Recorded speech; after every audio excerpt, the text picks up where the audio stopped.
Hey, what is going on, guys? So you have a Google Pixel 4 or 4 XL, and you have an issue where it's frozen or it's unresponsive.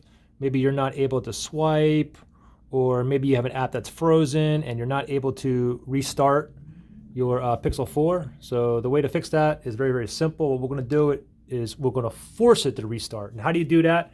It's very, very simple. It's a press and hold one key, the power button. So what you want to do is you want to press and hold this. Let me go ahead and start right now. Ready, go. I'm pressed and I hold the power button. I'm not going to let go. I'm going to wait until I see the Google logo appear, then I can let go. That's going to force it to restart. I'm still holding onto the power button. I'm not going to let go. I'm still waiting.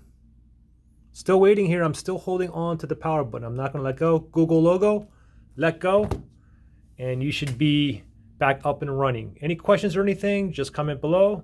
Thanks for watching, guys, and I'll see you on the next one.